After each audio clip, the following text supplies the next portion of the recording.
should finally be done to eradicate the terrorist group Boko Haram from Africa is the question that pops up every time that you get to know that they're struck again in another country. Now, thank you, Laurencia, for that report on Boko Haram. We're going to start with you, with a panelist. Of course, I announced him earlier on that he was going to join us in the debate, Mr. Michael D. Mancho. Thanks for joining us once more on the Pan-African debate. Thank you so much, Mirabel. Circumstances, hurdles, adversities were so hard on me not to attend this maiden program, live debate program on Africa Media, but I think that I was above them and I couldn't miss this program of today. Thank God I am here, and thank God, and this translates to the Pan-African spirit to say that no matter how long the night, dawn is sure to come. Thank you for that great introduction. Now, let's get into what is making news. Boko Haram struck again in Cameroon. 9 people died and 41 were murdered over there in Chad. Now, it has happened in Cameroon. It's the first time it's happening in Chad over there. Now, do you think that someday, somehow, the Boko Haram insurgents terrorist group is going to be eradicated somehow? Like I keep on saying, Mirabel, you know, the war, terrorist war is an ideological war. And you know, a war of ideology is so difficult to eradicate. We may eradicate the physical battle, yes, but ideologically, it will be very difficult to eradicate the war. And of course, we get to understand that as time passes and as days goes by, you realize that the guys, they change their strategies, they change their tactics, making it very extremely difficult for us to be able to master them exactly. And going to the fact that we are fighting a war with a faceless persons, we think that it is a war that is going to really drag on for so long. But then, how we take the war is actually what is important to us.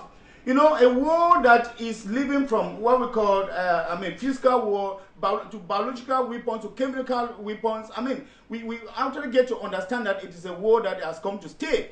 Because even if we eradicate the war today, I mean, we see that the repercussions of the war are going to be felt for many years to come, of course, because you find that families are already touched, families are displaced, and a lot of things are happening. And a war of this nature, I'm sure that we are supposed to take it with a lot of tact.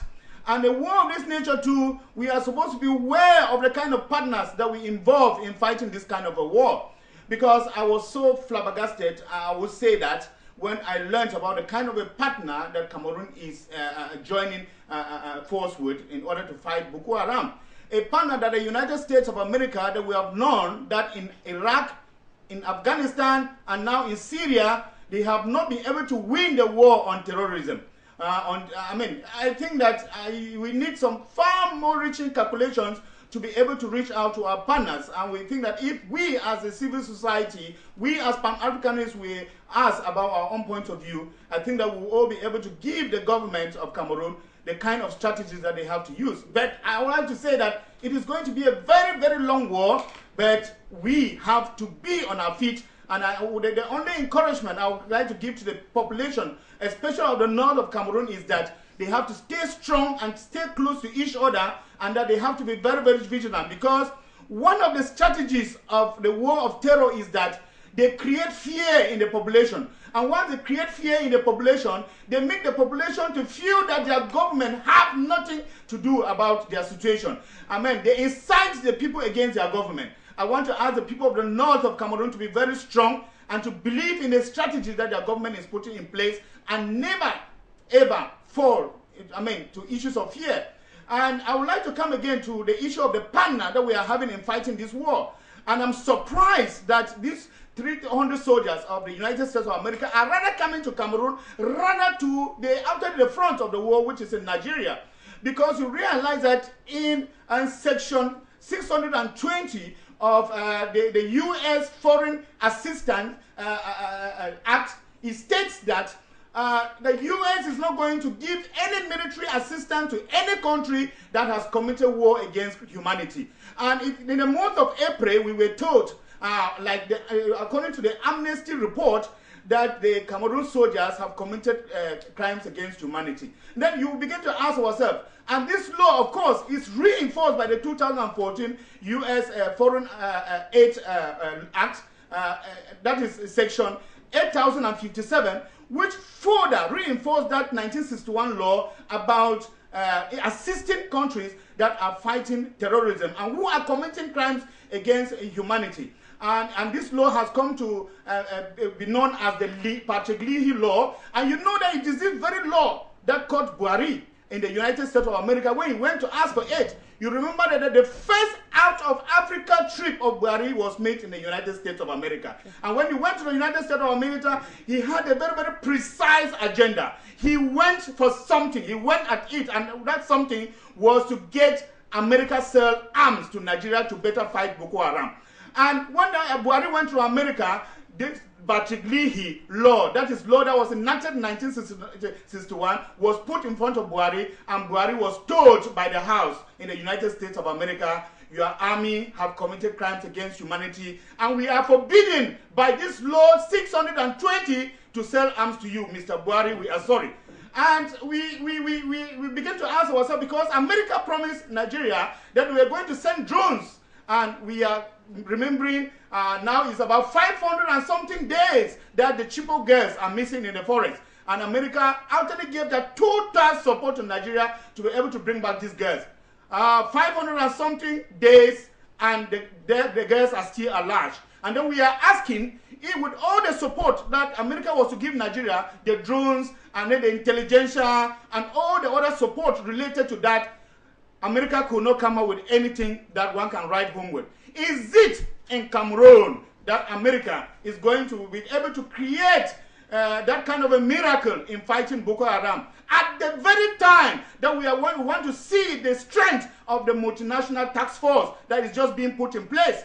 Is America coming to destabilize the multinational task force, or it is coming to back it up? Of course, we are a million type of questions, and they are only rhetorical questions.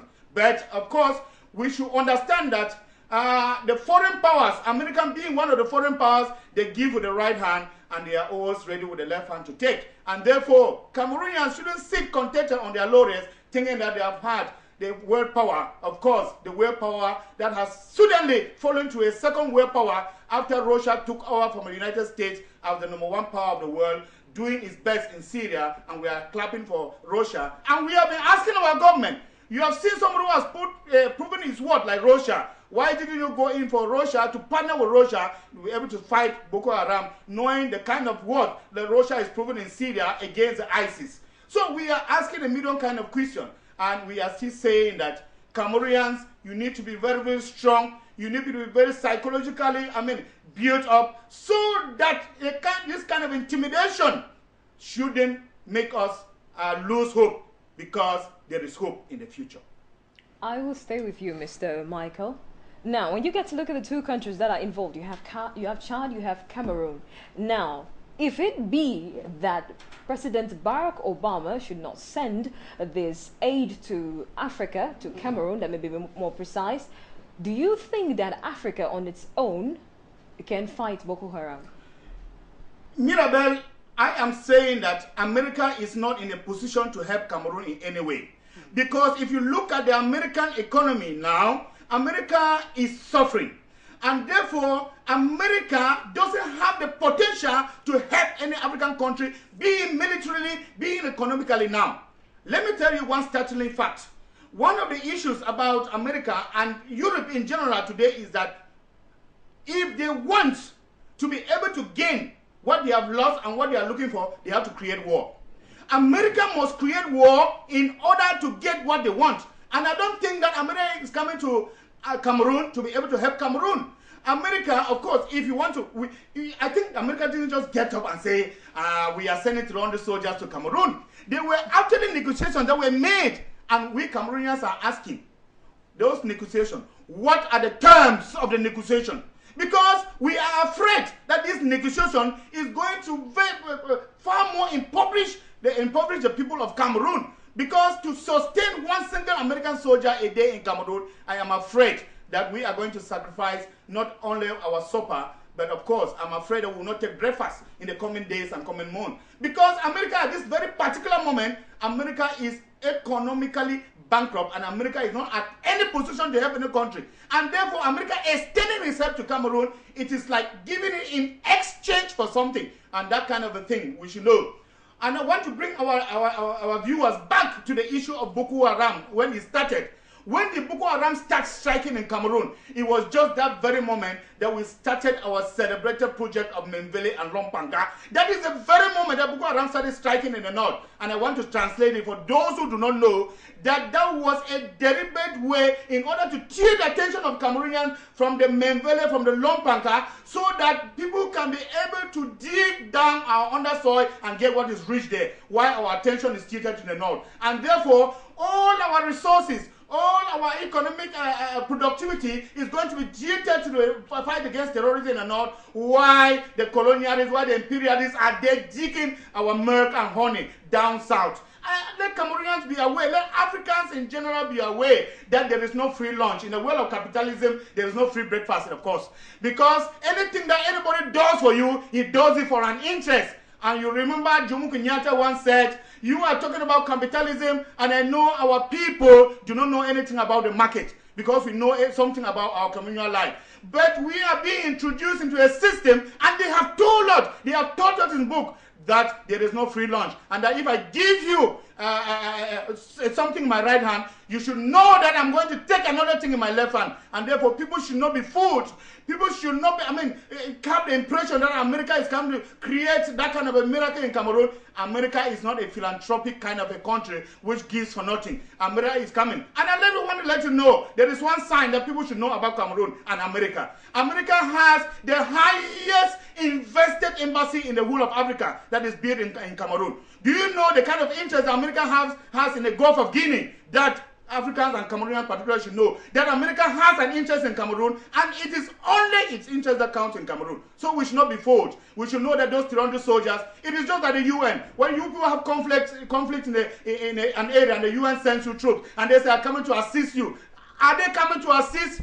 All those troops, they're going to be plowed back, and your mineral resources are actually going to be sucked, so that the UN can replenish the coffers that they use in sponsoring those troops. And that is the very thing that's going to happen to America. America is coming to us not to give us a hand of help, a philanthropic hand, a brotherly hand, but America is coming for business in order to give what they have. And I even doubt, I'm asking myself, what does America have at this particular moment to give? Because after leaving Iraq impoverished, leaving Afghanistan impoverished, and going to Syria, and then attempting to destabilize the government of al-Assad, and with a savior, Russia coming to salvage the situation and driving them out, and they are now sitting on a negotiation table to negotiate with Russia and say, oh, my brother, we didn't mean it. Please, we are sorry. We have realized that you are bigger than us. Let us negotiate.